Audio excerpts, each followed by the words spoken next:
I'm honored to introduce the first speaker. The chair, all protocols already established. He's in the person of Father Gustav Kofi Kpeyibor, who is the director, server of the House of the Jesuit Retreat Center. Please let's give him a hand.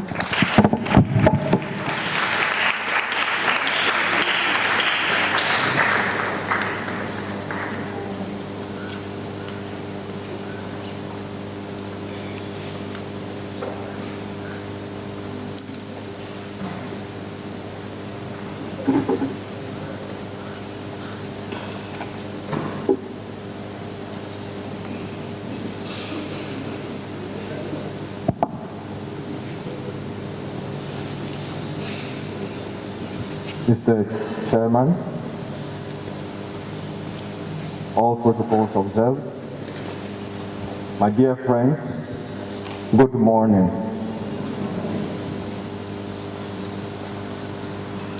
We gather here for a lecture instituted by the Law Students Union of this university in memory of a man whose life with us resounded with unique vibration, harmony, and resonance, in accord with the music we all yearn for and admire, but have found hard to live out. Father Isidore Bonabom, S.J., was not just any human being. He was a unique human being. He was a unique man of God. He was a unique priest. He was a unique teacher, and he taught here in this university. He was a unique spiritual guide. Over and above everything he was while he was alive, walking among us in the flesh, he was a member of the Society of Jesus. He was a unique Jesuit. And least of all, it is true that he was passionate about human rights and law. Even if Father Isidore were not an academic, he would still live out the unique life he lived without a doubt. I stand before you not to give an erudite academic lecture about the things Isidore taught in the classroom. I am merely here to paint a picture of the man. Otherwise, those of you who have never met him will be tempted to see a lecture instituted in his memory speak nothing substantial about the man. The greatest mistake of all, a temptation which you might fall into, would be to form in your minds a single story of the man. And as Chimamanda Ngozi Adichie cautions very well in a TED Talk, there is great danger and disservice to a person's image when we fall into the danger of a single story. I am just a spiritual guide, a director of the spiritual exercises of St. Ignatius of Loyola. I belong to the same tradition of life and spirituality as Father Isidore. I am a Jesuit.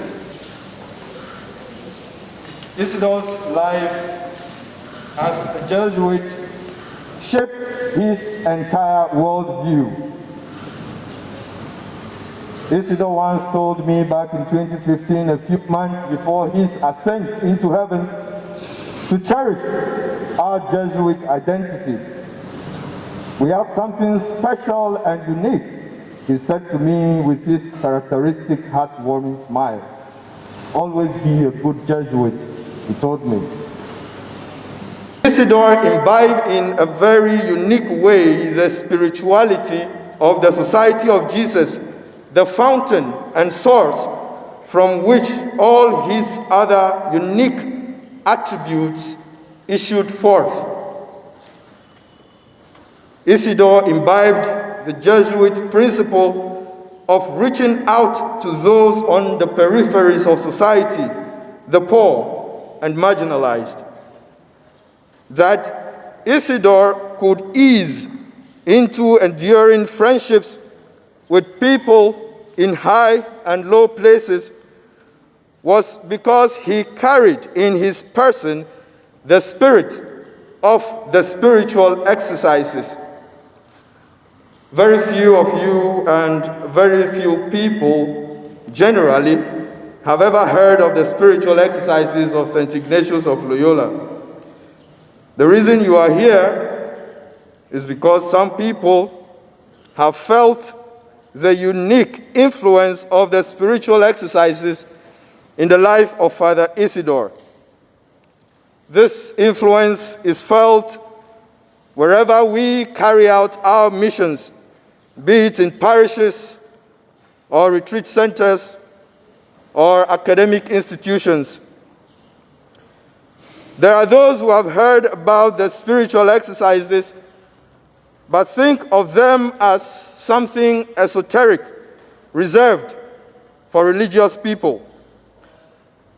Father Isidore's life dispels that image. His unique understanding and assimilation of the dynamic of the spiritual exercises shows how they benefit the ordinary person's relationship with God and others, becoming a brighter light in the crowd of other lights. At the heart of the spiritual exercises is the human person placed in varying degrees of accidental contexts within society. Father Isidore was a man of discernment, which is one of the key goals of the spiritual exercises. Discernment in the Jesuit sense guided Isidore's life and directed him towards always seeking the good of the other. Discernment is not always about choosing between good and bad decisions. Most of the time, the choices we struggle with are good choices. Discernment helps to choose between two equally good decisions and the audacity to act in the light of God. If you are battling with crucial decision-making in your life, I highly recommend, as Father Isidore himself would recommend, that you seek a spiritual retreat based on the spiritual exercises of St. Ignatius of Loyola. Sometimes lawyers and judges struggle to make a decision in matters of law, morality, and even conflicting rights. They use jurisprudence and judicial precedents to guide their thoughts and judgment. Discernment, understood within the context of the spiritual exercises and Jesuit spirituality, proposes that you put the human person at the center and discern what is good and right and just for the common good and the moral development of the individual and society. We must continue to grow in this process of discernment until what is good for the human person is ultimately married to what God desires of us. I would like to appeal to the organizers of this annual lecture to consider placing the initials SJ after Father Isidore's name on subsequent posters and publicity platforms for subsequent annual lectures. He remains a Jesuit even in death and ought to be identified as such in the realms of human affairs. I am sure and certain that the SJs have a special villa in heaven. Isidore held firm the fact that the human person is created in the image and likeness of God. Therefore, he or she is entitled to rights that ought not to be violated by fellow human beings, irrespective of their status and place in society. This fact was fundamental to Isidore's convictions about health and human rights of the individual. His view of the human person was shaped by his Jesuit identity and spirituality. Father Isidore was a holy man. This holiness comes about when our mortal bodies become the dwelling place of the Holy Trinity. How is this possible for a human being? It was a great event in our salvation history when the divine God took the form of man in the person of Jesus Christ. Christ was fully God and fully man. While on earth, his life was in perpetual resonance with his Father in heaven. There was nothing he said or did that was not the fruit of the divine human communion. He was walking in our passing world, but he was wholly living in eternity with the other two persons of the Holy Trinity.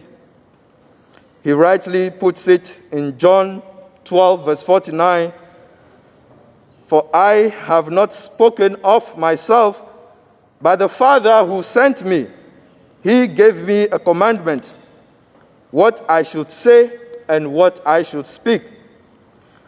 Also in Matthew 10, verse 20, Christ told his disciples that it is possible for the Holy Spirit, who proceeds from both the Father and Christ himself, to work through them, human persons.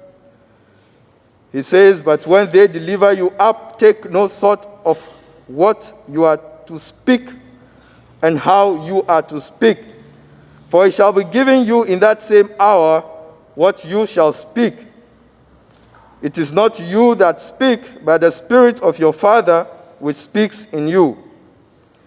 St. Paul further emphasized in Galatians 4, verse 6, when he wrote, "And because you are sons and daughters, God has sent forth the Spirit of his Son into your hearts, crying, Abba, Father." Jesus Christ promised his disciples, and he gives us the same promise today too, that eternity will come and dwell with them, those that choose the way of the cross. In John 14, verse 23, he says that, "If anyone loves me, they will keep my words, and my Father will love them, and we will come unto them and make our abode with them." St. Paul chose the way of the cross, and he became a true temple of the Holy Trinity. His words had never been truer. "Christ lives in me." Through the words of Jesus Christ and St. Paul, we see that holiness comes when our mortal bodies become dwelling places of the Holy Trinity. By that very fact, our feet rest on earth, but our eyes, minds, and hearts are fixed on the things of the eternal. Father Isidore's mortal body was a dwelling place of the Holy Trinity. While his feet rested on earth, his eyes, mind, and heart were fixed on the things of the eternal. The Jesuit priest, Father Isidore Bonabom S.J., aptly captured it in his enduring status on WhatsApp when he wrote, "This minute too is part of eternity. The statement invites us to appreciate that our earthly sojourn will be truly a sojourn when we begin living eternity minute by minute, when we invite the Holy Trinity to make their abode in our hearts. St. Augustine of Hippo, that great philosopher, theologian, and father of the Church, in his book, Confessions, rightly said that our hearts are restless until they rest in the Lord. And by that very statement, Father Isidore becomes a living quintessence of a heart resting in the Lord and the Holy Trinity making their abode in a human heart while the human still lived in the world. This minute too can be a part of eternity when we stay glued to our Christian calling. This minute can be a part of eternity when we give up our wills for God's will. This minute too can be a part of eternity when, like the wise Jesuit priest, Father Isidore Bonabom S.J., we are able to deeply and truly pray the Anima Christi, because we know by faith in God, hope in His promise, and love for Him that we become perfect temples for the dwelling of the Father, the Son, and the Holy Spirit. Isidore was a man whose life was open to the life of God through the grace of the spiritual exercises. For those who do not think that God is in the equation of this discussion on the theme of this lecture, I beg to differ. The man whose name headlines this lecture will do nothing if what is to be discussed is not fundamentally leading the human person to God. So then, what do we have to learn of the life of God with regards to our theme, education in Ghana, matters arising? When it reached the point where the salvation of the human person could not be just one of the many trivial issues the Creator had to deal with, the Divine Trinity, in the writings of St. Ignatius of Loyola, looked upon the entire circuit of the world and reached a consensus that the second person of the Divine Trinity should become incarnate and through the one ultimate sacrifice on the cross pay the price of redemption once and for all ages. They, the three divine persons, collaborated in that salvific effort and ensured that Jesus Christ, the one human being who was truly God and truly man, carried out the mission that purchased salvation for all. In which ways are Ghana's educational issues salvific for the human person? I leave the response to the relevant stakeholders.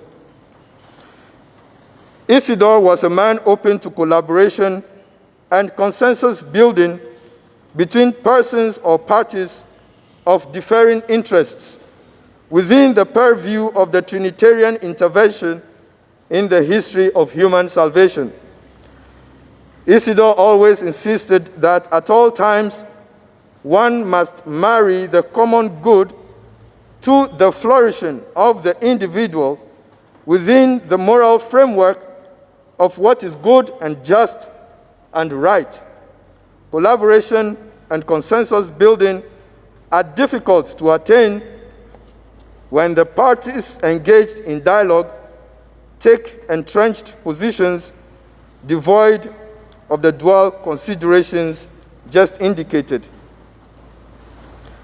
With regards to the theme for which we are gathered here, in reference to the most recent legal and intellectual quagmire over whether to accept certain hairstyles or not, or whether fasting should be allowed for school children, the aim of my solution and any solution out of the deadlock should not be to celebrate the victory of one group over the other at the expense of the younger ones whose flourishing ought to be the main focus. Isidore would advise that the parties involved should look at the bigger picture and prudently ask bold questions, taking care not to deliberately provoke and stoke hatred for any party involved in the impasse. What are the basic things that would enable the flourishing of life for high school students in our institutions? The fundamental goal of any set of rules in any society should be to seek the common good and flourishing of life of each member of that society. The means to achieve this common good and flourishing of life may sometimes involve uncomfortable agreements between the parties involved. At the end of the day, stakeholders should foster the tenets that promote unity and appreciate that unity in diversity.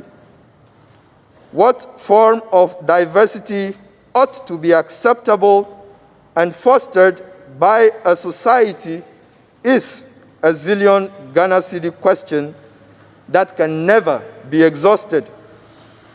Solving the acceptable diversity question would be like trying to empty the ocean into a water bucket. Diversity has its advantages and disadvantages. Whichever form of acceptable diversity a society proffers, we should ask the fundamental questions. Does it promote human flourishing or endangers it? Does it lead us to a participation in the life of God or lead us away from it? We must always keep in mind when we look at the bigger picture that the welfare of the human person is at the center of any relevant educational discourse. As Pope Francis once pointed out, it is a great sin against the dignity of the person to remove the person from his or her central place within any relevant discussion that affects the person. This anthropocentric view should not be regarded as the cane with which to whip the issues at stake into shape. However, it can enhance the discourse and provide pointers that integrate differences that seek to split society apart. The man whose view of the human person was shaped by his Jesuit spirituality would desire that we always look at the life-flourishing tenets in any disagreement on what ought to be acceptable and humane. May you have a fruitful Law Week celebration, and may God bless you all. Thank you.